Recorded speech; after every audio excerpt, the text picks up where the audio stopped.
Assalamualaikum warahmatullahi wabarakatuh. Apa kabar sahabat Amirul Mukminin? Semoga semua dalam lindungan Allah Subhanahu wa taala.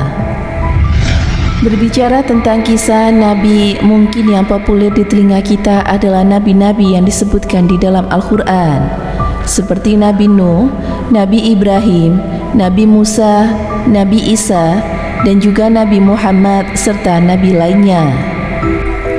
Jika kebanyakan para nabi diutus kepada manusia yang masih hidup, nabi yang satu ini justru diutus kepada orang yang sudah meninggal.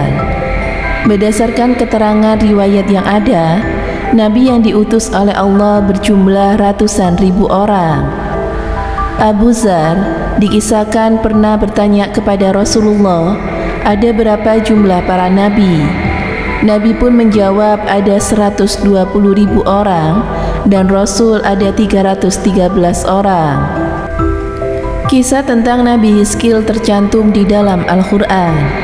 Nabi Hizkil hidup sekitar tahun 591 sebelum Masehi, atau kurang lebih sekitar 600 tahun sebelum kelahiran Nabi Isa alaihissalam. Nabi Hizkil diperkirakan hidup pada masa setelah Nabi Musa dan sebelum Nabi Daud alaihissalam. Nabi Hizkil adalah putra dari Budzi. Dalam bahasa Ibrani beliau juga dikenal dengan nama Yehezkiel. Makna dari nama Hizkil, yakni Allah mensucikannya dalam hal sesuai dengan sikap hidup Nabi Hizkil yang selalu dijauhkan dari dosa. Dikisahkan di sebuah daerah bernama Dawirdan atau Azirot dalam bahasa Arab yang lokasinya diperkirakan terletak dekat dengan Irak, terjadi sebuah wabah yang begitu menular kepada manusia. Wabah tersebut bernama Ta'un, sebuah wabah yang kurang lebih hampir sama dengan COVID. Hanya saja, wabah ini jauh lebih ganas dan juga mengerikan. Seseorang yang tertular wabah ini di pagi hari, maka pada waktu sore atau malam hari langsung meninggal. Wabah tersebut semakin menular, banyak penduduk negeri yang meninggal dunia. Untuk menghindari jatuhnya banyak korban dan juga dampak buruk lainnya, para penduduk yang sehat pun berinisiatif untuk hijrah ke negeri yang lain. Maka sampailah mereka di sebuah lembah yang aman dan juga bersih dari wabah. Jumlah mereka sekitar 4.000 orang. Mereka pun mulai membangun peradaban baru setelah beberapa waktu tinggal di lembah tersebut. Mereka beranggapan jika mereka sudah tidak akan tertular. Mereka juga beranggapan akan hidup lebih lama karena sudah berhasil keluar dari ancaman penyakit mematikan. Merasa sudah aman dan mereka pun menjadi sombong. Allah Subhanahu wa taala pun mengutus 2 malaikat di tempat mereka. Sesampainya di sana, kedua malaikat itu teriak dengan suara yang amat keras dan menggelegar sampai-sampai memekarkan telinga dan membuat semua penduduk yang ada di lembah tersebut meninggal dunia seketika tanpa terkecuali. Bertahun-tahun setelah kematian penduduk setempat, Nabi Hizkil pun berjalan di kawasan itu. Ketika dirinya memasuki pintu gerbang pemukiman, dilihatnya ada ribuan tulang belulang manusia bertebaran di mana-mana. Allah kemudian mewahyukan kepada Nabi Hizkil, apakah engkau mau aku memperlihatkan bagaimana aku menghidupkan mereka? Nabi Hizkil pun menjawab, ya. Allah lantas memerintahkan Nabi Hizkil, serulah. Maka Nabi pun berseru, hai tulang belulang, sesungguhnya Allah menyuruh kalian untuk bersatu.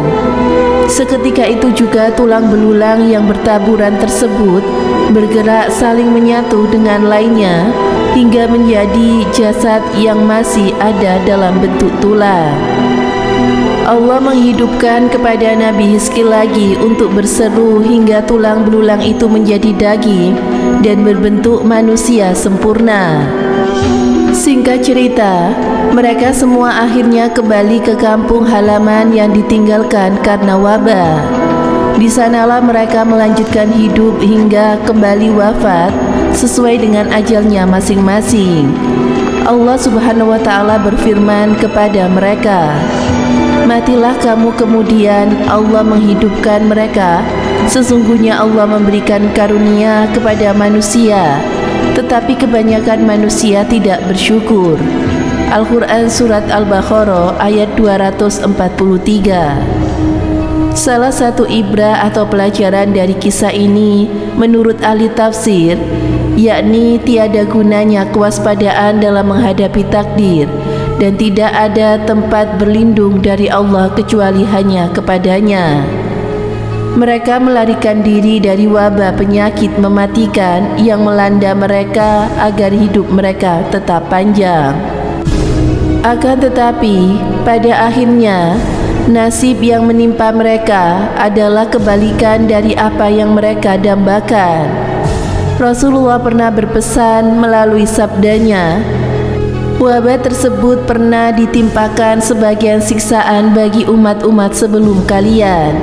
Jika kalian mendengar berita tentang penyakit itu di suatu daerah, janganlah kalian memasuki daerah itu. Dan jika penyakit itu mewabah di daerah di mana kalian berada, janganlah kalian keluar darinya karena hendak melarikan diri." Hadis riwayat Ahmad. Semoga kita bisa mengambil hikmah dan juga pelajaran dari kisah tersebut. Semoga bermanfaat. Wallahu a'lam bishawab. Wassalamualaikum warahmatullahi wabarakatuh.